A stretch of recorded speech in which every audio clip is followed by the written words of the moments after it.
We are back for massive Premier League predictions for some massive Premier League games. How are you all doing, guys? Welcome back to yet another video. I'm joined by Sophie. How are you doing? Very well, thank you. I'm still buzzing after the weekend. How are you? Yeah, not too bad. There's so much football, so much going on. Yeah. Let's get straight into it. Do make sure to get your predictions down below. Do make sure to hit that like button. We'll go for 477 likes on this one. So hit that thumbs up button down below. And do make sure, of course, to hit the subscribe button if you haven't already. 70% of you haven't, so hit the subscribe button now. Let's get straight into some massive games, Sophie. We'll start with Wolves versus Crystal Palace. Neither side won at the weekend, but they both look like they should be all right. Crystal Palace definitely look pretty good. I mean, another 0-0 against Everton. You know, you can't complain. They've really climbed away and they're doing really well under Roy Hodgson. Wolves look pretty good, but that defeat to Leicester has meant that things aren't mathematically confirmed. Things are still quite tight and Wolves could do with just another couple points to get over the line. I think this is going to be a Premier League matchup again next year. As I say, I think both sides are staying up. I'm going to say Wolves will get another point towards safety. 1-1. Okay. Yeah, I agree. I think both teams for me are going to stay up. But I'm going to have to back Palace here. I don't think their recent form, despite their last game, can be ignored, to be honest. Wolves, I don't think that was a good result against Leicester, to be honest, especially to go 1-0 up and then to not get anything from the game. It's not great.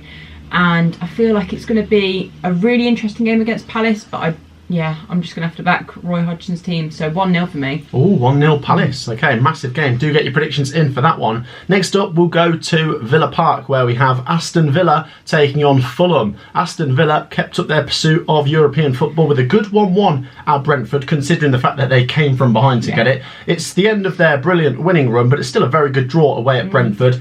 Fulham, interesting. They've not been in good form, but it's back-to-back wins for Fulham now. They won away at Everton, they won at home to Leeds. So both sides coming into this with pretty decent form. Villa's form does stretch back a longer stretch of time, and I feel like Fulham have still got a couple players missing that could really make the difference here. So I think it could be entertaining. Two sides that will come at this with quite positive mindsets, but I'm going to go for Aston Villa to keep up their pursuit of the top six. Aston Villa 3-2.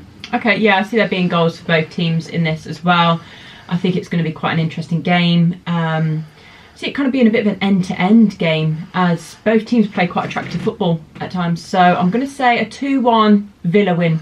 Yeah, going Villa as well. Yeah. I just feel like Villa, they might do it this year, like top six. That'd be mental, it looks wouldn't on, it? to be honest. Honestly, their form is fantastic. Next up, we'll go to Ellen Road, which is easily the biggest game in the bottom half in this midweek. Leeds United, Leicester City. This is absolutely massive, Soph. The two sides that are now directly above that bottom three. Leicester, what a win against Wolves. And Dean Smith, John Terry, Shakespeare, we said they've come in. Can they galvanise this team? Yes. So far, so good. I think you look at the two results. Losing 3-1 to Man City isn't a disaster, and to beat Wolves is great, especially when the teams around them aren't picking up many points. Leeds United, their form's not great. I thought they showed some decent signs against Fulham, but they need to be a bit better, especially in this game, to get something. I don't think Leeds can afford to lose this, otherwise Leicester go past them and Leicester look more likely to survive. I think with it being at Ellen Road, I'm more likely to go Leeds than Leicester, you know. I feel like Leeds need to get things together. Defensively, they were a bit better against Fulham. I know they're missing a couple of key players, but I'm going to go for Leeds United to grind out a 1-0 win. Okay, I actually seen a little bit out there on social media that people were calling for their keeper to get dropped. Meslier. Meslier. And it'll be interesting to see if he will be dropped, actually, because that could make a difference here. I'm going to sit on the fence and say a draw. I think both teams really, really need the points on the board. So a draw is not a terrible result for either team, as it's a point in the right direction. But yeah, I can't separate the two. 1-1. Who would a draw be a better result for, do you reckon? Probably Leicester, because it's away as well. Maybe, yeah. But then Leeds have conceded 11 in their last two home games, so who knows? Get your predictions in for that one. Like I say, a massive game down the bottom. Another team down the bottom, Nottingham Forest. They host Brighton and Hove Albion. Forest, to be fair, I'm not trying to patronise them, but that defeat to Liverpool wasn't that bad. Wasn't bad, and it's maybe showed some signs that they have still got a bit of fight in them. I know that there's still the odd Forest fan out there that wants Cooper to go, but I almost think it's too late now. You know, with a few weeks to go, stay with him and just you're going to have to see what happens. It'd be a risk, to be honest. I think Forest are going to run it tantalisingly close. They've got through their hardest games, in my opinion. They've still got 2 difficult games in Brighton and Brentford, but then they've got Southampton, and things might just get a little bit better for Forest in the next week or two. I think they have to get something from this. Brighton are fantastic. They play some of the best football in the league. They're gunning down the top 6 and the top 4 this year. I'll go for Forest to grind out a draw. I'll say 2-2. Okay. Yeah, with Forest being at home, I'm thinking, could this be a bit of a closer game? I just really don't know with Forest at the moment. Brighton, as you say, they play really, really good, attractive football, and at times they just absolutely roll teams. So I'm thinking it could go either way here. Sorry, Forest fans, I'm going to say you get a bit of a beating. 3-1. Oh, 3-1 Brighton. Yeah. Do you know what? I think Forest fans will take that, because when you back them to win, they lose. So maybe. Oh, okay. So you might be happy with that. Maybe they might win now. Yeah. Okay, get your thoughts in for that one. We'll move on to the next game. We have got Chelsea taking on Brentford, a West London derby. I tell you what, it was a great weekend for Chelsea. They didn't lose because they didn't play. They're up against Brentford, who only managed a 1-1 against Aston Villa. They took the lead. They had some good chances, but a late Villa goal meant that Brentford stay mid-table. I think they're going to definitely finish ahead of Chelsea this year. And I think they're going to win this one. Chelsea, I just don't know where the next win is coming for Chelsea. Brentford play better stuff. I think they've got better players, really. Yeah. I'm going to go 3-1 Brentford. Okay, I'm going to say 1-0 Brentford. I can't see Chelsea winning this game. I don't think the appointment of Frank Lampard was the right thing to do. I know they've basically looked at their season being over now, but I don't know, there was still a little bit of hope, but I think since bringing him in, all hope's lost. And I see them losing against Brentford, so 1-0. 1-0, yeah, you're going 1-0 Brentford. Yeah. Okay, next up, I'm struggling for this one. We're going to the London Stadium for West Ham versus Liverpool. And the reason I say I'm struggling is West Ham, what a win against Bournemouth. 4-0.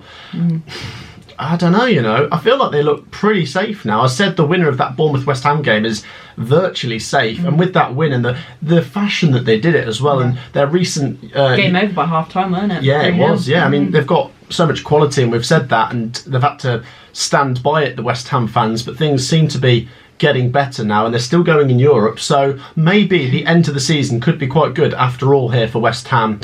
Liverpool is a tricky one. Liverpool did beat Forest, but I'm surprised it was 3-2 because we did back Liverpool to win more comfortably. Let's sit on the fence for this one. Liverpool are good at times, though, and West Ham have been improving, so I'll go 1-1. Yeah, what I will say for Liverpool is at times they've lacked goals, and Diogo Jota hadn't scored for quite a few games, and in recent weeks it's looked like he's found his shooting boots again, which came at a good time, really. I don't see either team winning this, and I'm going to sit on the fence as well, and I think both teams are going into this in all right form. West Ham probably in slightly better form, to be honest. That 4-0 win against Bournemouth, away at Bournemouth as well, is a really good result, and as I say, game over by half time. So for me, yeah, 2-2 draw. 2-2. Okay, interesting. Next up, it is the big one. Everyone's been looking forward to this game for a long time. Manchester City versus Arsenal. It is the decider, I suppose. The thing is with this game, Sophie, it is still massively significant, but because of Arsenal's form, they can't really afford a draw in this, because then it's Man City's to lose. So Arsenal, because of the points they've dropped recently, need to win at the Etihad to try and win the title. I think if Arsenal don't win, that's it. It would be incredible after Arsenal's run of draws for them to actually go and win at Man City. But I don't see it happening. Let's be honest, Man City are in their element now. They're just scoring goals for fun. I don't know. I think Man City won 3-1 at the Emirates. I'll go for the same scoreline at the Etihad, 3-1 Man City. Okay, yeah. I mean, it looked like Arsenal had bottled it against Southampton, but then those late goals, they brought them back into it, and you think, okay, it's a point. But when the title race is that close, it's dropped points. It's not, a point gain. It's 2 loss, to be honest. I think that's still a loss for Arsenal. It is really, especially because Man City have a couple of games in hand as well. So I don't think you can say, the winner of this is going to win the league, because with Arsenal's form at the moment, you just don't know. Man City are in amazing form, so for me, I'm going to have to back the home team. 4-1 Man City. 4-1. Yeah, we're going comprehensive there. Yeah, we are. Well, get your predictions in for that one. Next up, we'll move on to Goodison, where Everton take on Newcastle United. Everton got a decent 0-0 at Palace. It's a point. It's not a bad point, but because of Leicester's win, Everton are now back in that bottom three, and you don't want to be playing Newcastle United right now. 6-1 against Tottenham. 5-0 in 21 minutes. That's insane. Unbelievable. I mean, at that point, you're thinking it's going to finish 15-0 or something. Yeah, but then they just took the foot off the gas. Took the foot off the gas. They showed some mercy to Tottenham. But Newcastle have got to win this to really, continue stretching their legs. They don't want to go and win 6-1 and then drop points in this game. But Everton will be scrapping. Everton aren't terrible when they're at home. I know they lost their last home game to Fulham, but that 0-0 against Palace shows that they're going to try and grind results out now in the final few weeks. I just think Newcastle, with Jacob Murphy, Joe Linton, Callum Wilson, and just everyone going forwards, they're going to be able to breach Everton's defence a few times here. I'm going to go Everton 1, Newcastle 3. Yeah, I mean, I will say it's going to be a tougher game for Newcastle against Everton, as they are a harder team to break down. At points, you watched Spurs, they just absolutely fell apart, to be honest, and then Lloris ended up getting subbed off, and you can understand why. I still think Newcastle are going to win this, but not as many goals for me. So I'll say 2-0. 2-0. Newcastle United. Okay, yeah, both going for a 2-goal deficit. We'll move down to the south coast, where Southampton take on AFC Bournemouth. Now, this is a pretty big game, It is a big game. I know that Southampton can't overtake Bournemouth with a win here, but they can shut the gap.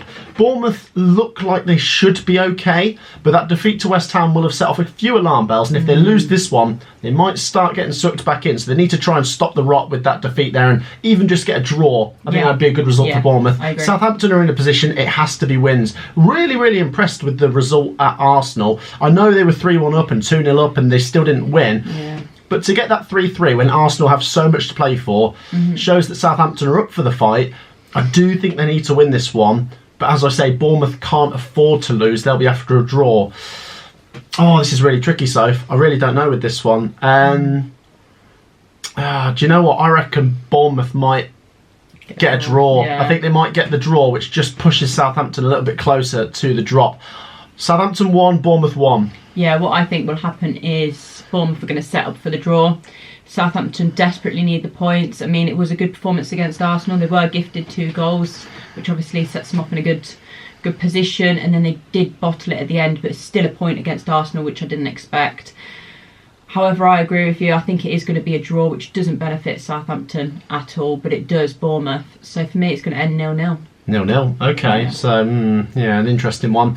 The final game is between Tottenham Hotspur and Manchester United. It's going to be really interesting to see how Tottenham respond after the Newcastle defeat. But it's a bit more than that, because if you think about the defeat to Bournemouth just before that, they lost 3-2 at home to Bournemouth. They lose 6-1 away to Newcastle. This is really concerning for Tottenham Hotspur now. Yeah. And I feel like the top four's gone. I just, they have to win this game, but how are they going to do it? I don't see how they're going to do it. But Man United, hit and miss. They can be good. They cannot be good. Shocking against Sevilla. Yeah. Once again, I'm struggling with this, so I don't know why. For this midweek set of fixtures, I'm struggling. Let's go Man United win 1-0.